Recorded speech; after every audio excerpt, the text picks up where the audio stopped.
Hello, my name is Charles Balser and I'm here for Speak NJ. My guest today is Carlos Fernandez, who is the owner of 46 Bentley Avenue, which is at the corner of the Boulevard and Bentley Avenue in Jersey City, in the newly designated West Bergen, East Lincoln Historic District. Good afternoon, Carlos. Good afternoon. Carlos, as I understand it, you bought this house in early 2013. Yes. And had every intention of restoring it and living here with your wife and enjoying life in Jersey City. Yes, I did. And so in the very beginning, from 2013, you had made plans to restore it and contracted with a contractor. You tried several methods to restore the outside so that you could weatherproof the building so that it would be sealed to the elements, because obviously an old house like this is very drafty and so on. So you did what you had to do, and at some point during this time you contracted officially with a contractor who went ahead and secured a building permit for the work with the city. Having received that permit, the contractor proceeded with his work, and just during that time, without your knowledge, the city went ahead and designated this area as the West Bergen East Lincoln Historic District. You had no knowledge of this, and as I've come to learn, many people within this area had no knowledge of this because they neither received letters from the city, any communications from the city via phone, a personal visit, or whatever. And there was nothing really in the newspapers to advise the homeowners that they would now be within a historic district. So right after the city designated this a historic district, and your work was underway, in August of last year I should say, in August of 2015, while your contractor was doing the work here and had the permit to do the work, the city stepped in and immediately stopped the work. And so at that point in time, obviously, you were very, very upset, I'm sure. So just begin in your own words. Tell us briefly what your feeling was at that time and how you reacted to it. Yeah, my reaction initially was actually, as I come the first time out and saw the two representatives of the city all screaming at the foreman and the workers, was to approaching them and be nice, like I always been, civilized, and ask them who they are, what they was doing on my property, why they are screaming at the foreman and making him standing against the wall, against the tree. And he approached me and said that he would be Mr. Brian Blazak. And I say, why are you? Oh, I'm from the city hall. I'm here and I want that you stop immediately this construction. I say, sir, I have contacted one of the most experienced and very expensive vinyl company. They have told me they have the permits. They have started 3 days ago.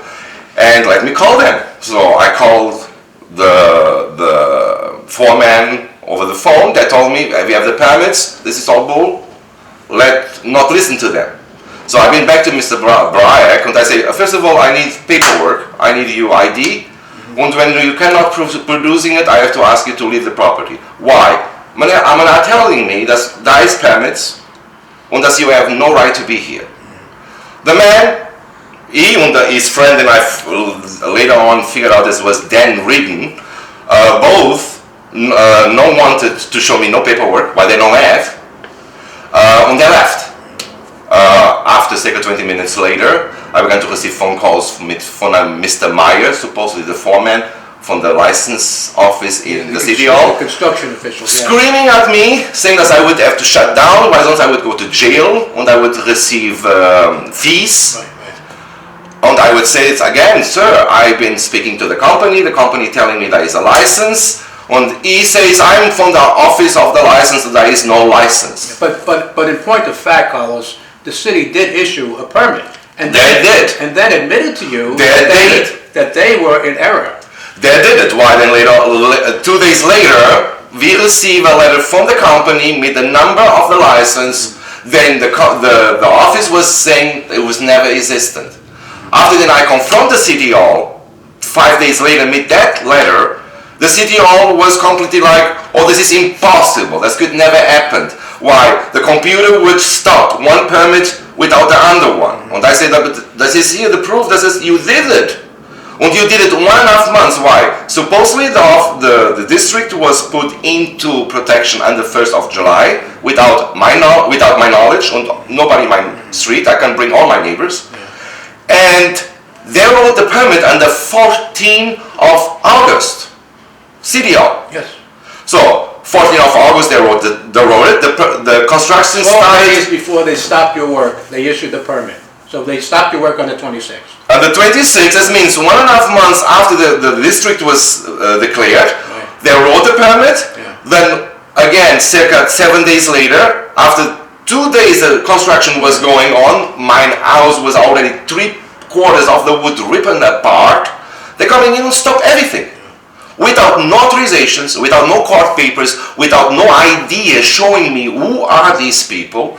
As I was shocked. I was never thinking that in a free country, then I love these Americas of the United States, that this would be possible. Then I was thinking this is my castle. Let me just say, Carlos, I mean, I understand and I deeply appreciate what you had gone through, but I must tell you, you're not alone. There are other people who live within this newly created district who also have these horror stories to tell. They may not be as significant as yours in terms of the amount of money that they had expended, but in some instances, work, for instance, was begun on a house on Jewett Avenue in early summer, just after the district was created, and again, the owner, acting in good faith, began the work and then was stopped by the city, and now the work, after 4 or 5 months, is still not completed. So you are not just the only one, but I want to ask you, how has this tempered your feeling now toward, I know that you at heart, believe in historic preservation, and I know that your intent is very good, but how has this tempered your feelings now toward the city and the city that you hope to live in? I have to say this. I was always thinking I live in a democratic administration, and I have to say that you guys are worse than the Republicans. Okay, and I have to say this very clear. Why? When you guys coming to you guys changing the laws, then after all this, I've been investigating. I've been figuring out the law, but I figured out that my district was already a state preservation, with the option of every house owner to opt out. I know for now, from facts, that the city hall changed the law without the consultation of the people, of me, the house owner, or change the law in the way that they could then do this a federal historic district, and again changing the law in that federal, while in the federal states that vinyl or wood would be optional. They would try to convince the house owner to fix the house in wood, but this is not an obligation. So they stopped me trying to apply the most expensive vinyl on the market, trying to make this house energy safe, saving energy 35%. They stopped me, equal where the law says of this new district supposedly, that wood would be only trying to convince the owner to do wood. This is not obligated to do wood.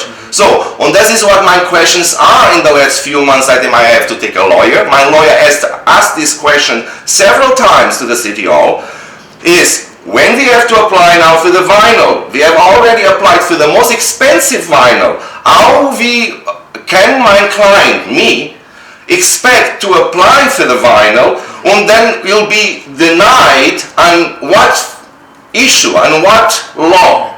So now let me ask you, since that time, have you, I know that's cost you a considerable amount of money, more than you expected to pay, and from what I understand, it's a significant amount. I've been right now moving with my wife. My wife is a little bit older than me. This is a wish. She told me circa 1.5 years ago, before this all happened, that she wanted to retire outside the United States, outside the cold. I'm Portuguese. We decided to move to Portugal. You see, we are moving. My idea was to fix this house, or to renting it, or to sell. Right now, my damages, let's start with lawyers. I have already over $15,000 on lawyers, and then it's very difficult to find a lawyer that wants to fight City Hall. It's most impossible.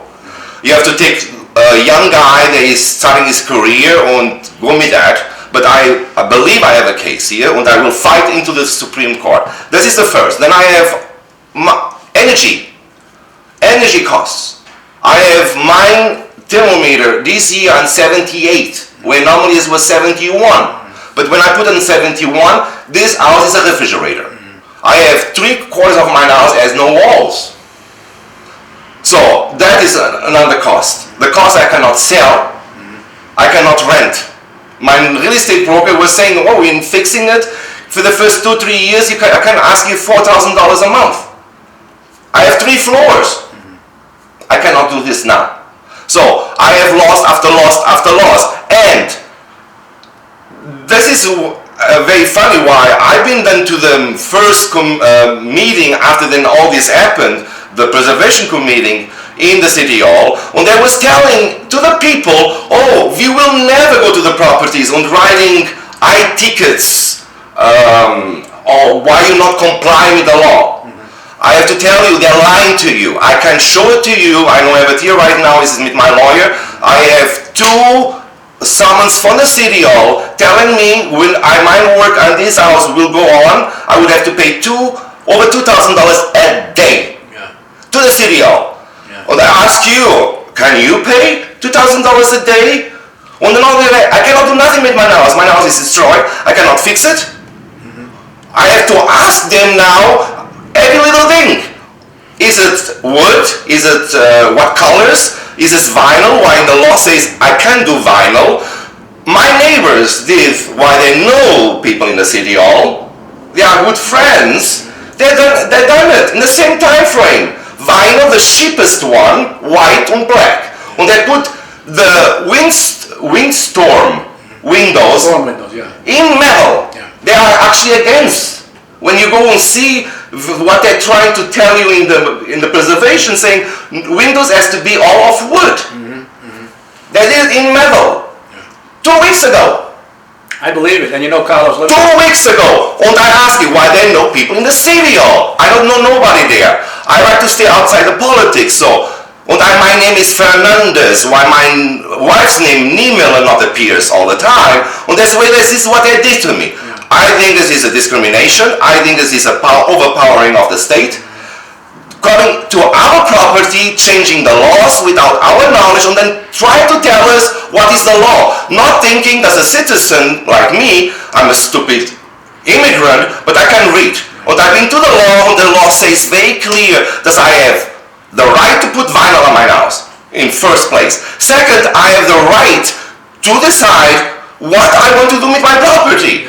That was protected in the state law, or this actually protected in the new law. Let me interject here for a moment, because I think, but it is also very important. The average person living within a historic district in Jersey City, or any historic district for that matter, okay, they must understand something.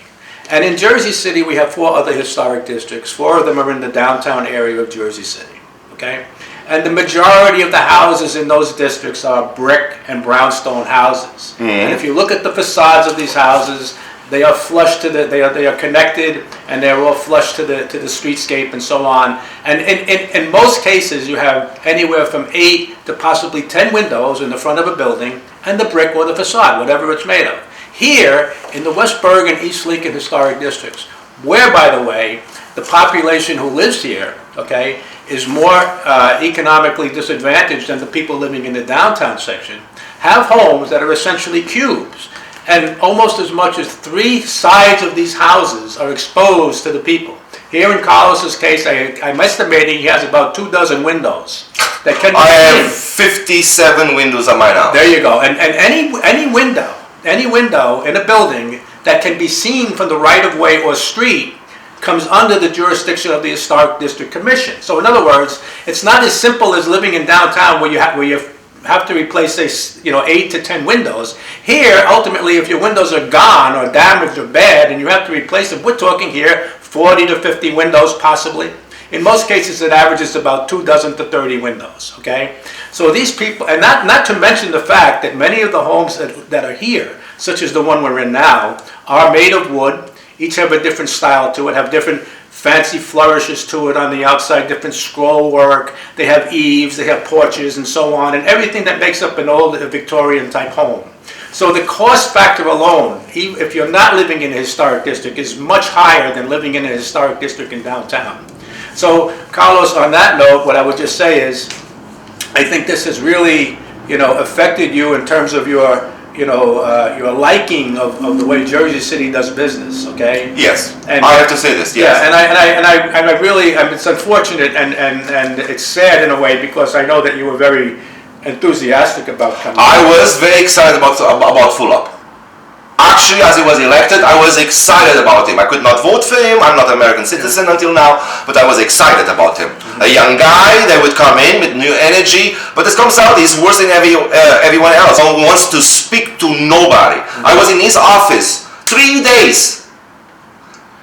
Everyone that saw the pictures of my house outside the office was crying with me, saying that it's in the injustice what happened to me. Done by the city hall. They agreed that this permit should never have been written the first 3 days. Then, supposedly, I believe as it reached his ears, and he began to tell them, let him go, not speak to him. Then after that 3 days, they treated me like I was an alien. Not from this planet, an alien from outside of the planet. I was green, probably. Why? They began completely to block me. So on this way, I have to say, Mr. Fuller, I'm sorry. You for my case, you should have listened to what happened here. Well, Carlos, I want to thank you for what you told us today. It's reflective of what people are experiencing here in the West Bergen district, and so this. Something else. Your friends, I know your friend here that lives here on the next block. He has a beautiful house. He changed his house more than 40%, more than I was changed mine. He has not asked for one permit. I paid $1,600 for the permit. He paid nothing. But you're going to his wedding. I am not going to know. You're not coming to my house. You don't know me. But you know him. He not pays nothing. And he changed the character of his house completely. The colors, the shape of the design of the windows, everything. Me, you're doing this. Yes. Carlos, this story is far from over. Sadly. The story is far from over. Can Always is not. Anyone who hears the story would obviously be affected by what you've gone through. But many people are dealing with problems similar to yours on a daily basis, and it's important for people. The point of this story today, and we do several on many issues throughout the city. But this is a very, very important because it bears upon a number of things. It bears upon your personal right to own property and to do with it as you wish. It has to do with your bank book. It has to do with how much money you're willing to spend and how much you can spend. Okay? So all of these factors come into play when we're talking about a historic district. It's not so much as saying, people drive through an area and say, look how wonderful it is. But look at the expense that people have to bear. And all that expense obviously is going to have to come out of somebody's pocketbook, whether it be you as an owner. If you have tenants and you have to pay such an extravagant amount of money, you're going to have to charge your tenants more money, and soon the neighborhood becomes unaffordable for people to live. Correct. And I have to say this too about the historic districts. Where I come from, when we have cities that are 1,000 years old. Lisbon is 1,200 years old. When we protect something historically, we actually speaking about protecting the buildings with the people inside. Right. We don't want to displace all the people, the human factor of what makes a city. Exactly. That's what I was thinking initially as they began to speak.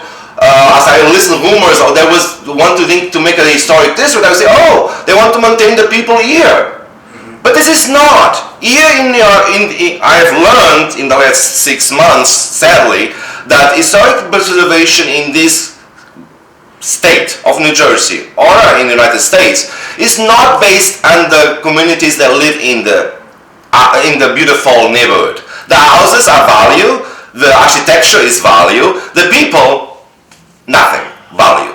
Actually, I am, after my last meeting with the West Side Community Organization, where 4 members created this organization, they told me, we want to clean up. And I say, what do you mean with cleaning up? There is too much dirt, too much blacks, there is too much poor people. That is what they told me. And that is what is happening here. I have the money to restore this house when it has to be wood. But a lot of people here do not have that money. For people who pass by Carlos's house and have seen this house over the past year or so, many people have wondered, why is this house at first glance seems to be painted yellow and blue and so on. And they wondered, gee, that's an awful funny combination, to paint the Victorian house. And then we came to learn, of course, that it wasn't that at all, but basically what it was is that Carlos was using two types of insulating material for his house to see which one worked better, okay, which would be more cost effective.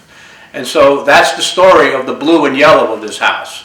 And others who look at today and see, for instance, the green on the front facade of the house have to understand that now this is the company that Carlos hired to the new company that had received the permit from the city to restore the building. So those colors are significant in the journey of this house. Does I say something to that? Sure. I say, the first time I started to fix this house, I wanted to maintain the wood, save the wood.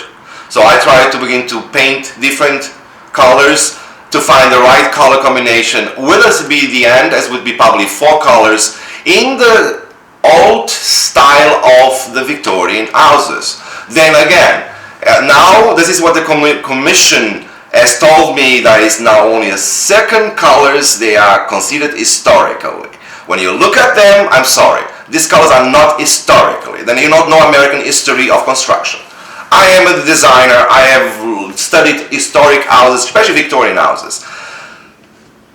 When you look at the two houses, they are not touched on this street, on this block. They are not touched. Colors for the last 60 years at least. They are light blue and white, and they are pink, yellow, and blue. Okay? That is actually the original colors of these houses, as was epic colors. And there was always at least 3 to 4 colors.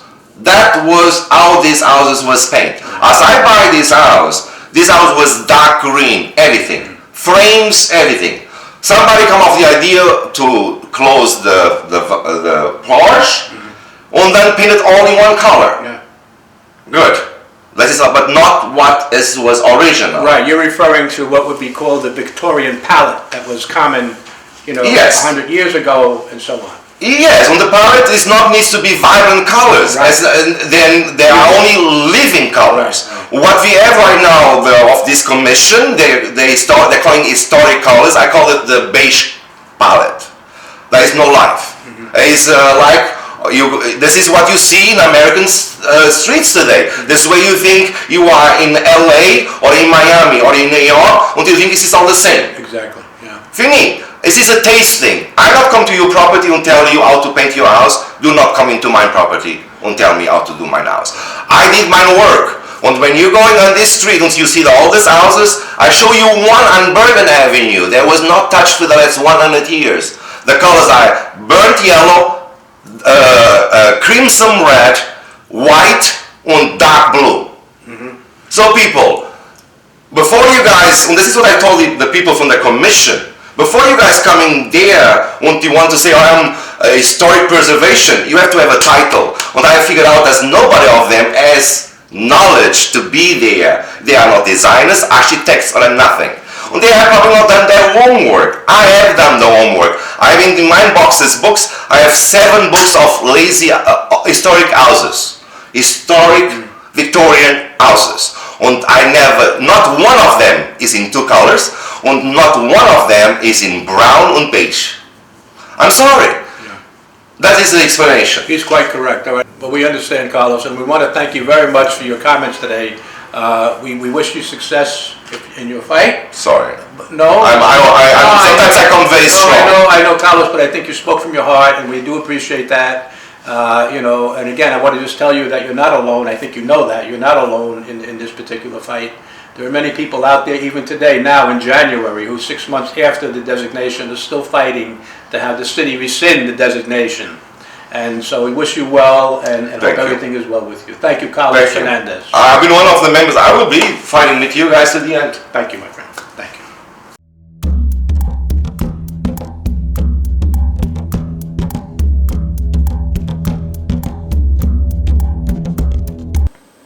On January 13th, 2016, the City Council passes an ordinance to acquire the embankment property on 6th Street.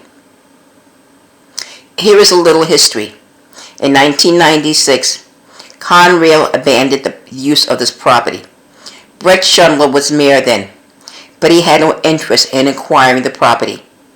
A neighborhood group formed in that area and wanted the city to acquire the property, citing the property was not properly abandoned.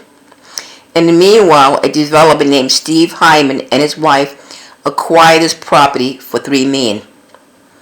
This has been a battle going on for about 10 years. Now the city is saying it will buy the property as a rail line. There is no way the city can afford to acquire a rail line. This would bankrupt the city. This is a ruse to take the property from a developer to use as open space. The city should not be in the business of deception. In the meanwhile, it is now requiring open space from developers in Journal Square. The buildings that are going up are packed like sardines.